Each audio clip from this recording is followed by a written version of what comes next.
सरदार वल्लभ भाई पटेल के विचार समाज के लिए, युवाओं के लिए, देश के लिए, हम सब के लिए एक प्रेरणा स्रोत हैं। आज जब देश राजनीतिक नपुंसकता से गुजर रहा है, तब सरदार वल्लभ भाई पटेल के विचार इस देश के नेताओं के साथ साथ हर नागरिक को पता होना चाहिए।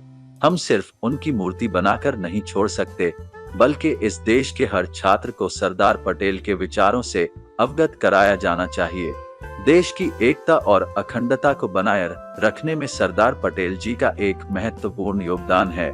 सरदार वल्लभ भाई पटेल स्वतंत्रता संग्राम के एक महत्वपूर्ण योद्धा, एक दूरदर्शी राजनेता, एक सम्माननीय समाज सेवक थे, जिन्हें भारत का लौह पुरुष भी कहा जाता है।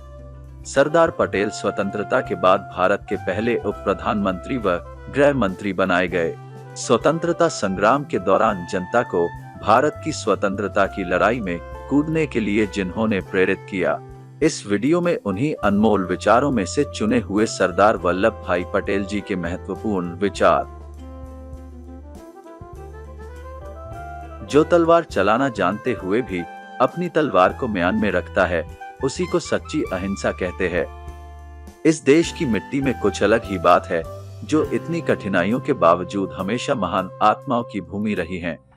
मेरी एक ही इच्छा है कि भारत एक अच्छा उत्पादक हो और इस देश में कोई अन्न के लिए आंसू बहाता हुआ भूखा ना रहे। कर्तव्यनिष्ठ पुरुष कभी निराश नहीं होता, अतः जब तक जीवित रहें और कर्तव्य करते रहें, तो इसमें पूरा आनंद मिलेगा। एकता के बिना जनशक्ति शक्ति नहीं है, जब तक उसे ठीक तरह से सामंजस्य में न लाया जाए और एकजुट न किया जाए। प्राण लेने का अधिकार तो ईश्वर को है। सरकार की तोप या बंदूकें हमारा कुछ नहीं कर सकती, हमारी निर्भयता ही हमारा कवच है। किसी तंत्र या संस्थान की पुनः निंदा की जाए तो वह ढीठ बन जाता है और फिर सुधरने की बजाय निंदक की ही निंदा करने लगता है। जब तक हमारा अंतिम ध्येय प्राप्त न हो जाए, तब तक उत्तरोत्तर अधिक कष्ट सहन करने की शक्ति हमारे अंदर आए, यही सच्ची विजय है। त्याग के मूल्य का तभी पता चलता है जब अपनी कोई मूल्यवान वस्तु छोड़नी पड़ती है। जिसने कभी त्याग नहीं किया, वह इसका मूल्य क्या जाने। संस्कृति समझ बूझकर शांति पर रची गई है। यदि मरना होगा तो वे अपने पापों से मरेंगे। जो काम प्रेम व शांति से होता है, वह वैर भाव से नहीं होता। हर जाति या राष्ट्र खाली तलवार से वीर नहीं बनता। तलवार तो रक्षा हेतु आवश्यक है, पर राष्ट्र की प्रगति को तो उसकी नैतिकता से ही मापा जा सकता है। अगर आपके पास शक्ति की कमी है, तो विश्वास किसी काम का नहीं, क्योंकि महान उद्देश्यों की पूर्ति के लिए शक्ति और विश्वास दोनों का होना जरूरी है। जो मनुष्य सम्मान प्राप्त करने योग्य होता है, वह हर जगह सम्मान प्राप्त कर लेता है, पर अपने जन्म स्थान पर उसके लिए सम्मान प्राप्त करना कठिन ही है।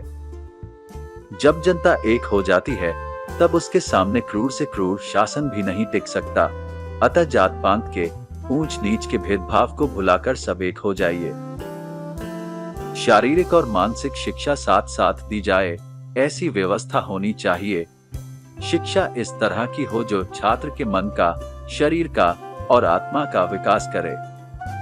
थका हुआ इंसान दौड़ने लगे तो स्थान पर पहुंचने के बजाय जान गंवा बैठता है। ऐसे समय पर आराम करना और आगे बढ़ने की ताकत जुटाना उसका धर्म हो जाता है।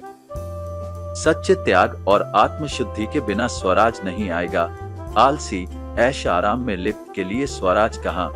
आत्मबल के आधार पर खड़े रहने को ही स्वराज कहते हैं। अगर हमारी करोड़ों की दौलत भी चली जाए या फिर हमारा पूरा जीवन बलिदान हो जाए, तो भी हमें ईश्वर में विश्वास और उसके सत्य पर विश्वास रखकर प्रसन्न रहना चाहिए। आपका कीमती समय देने के लिए बहुत बहुत धन्यवाद।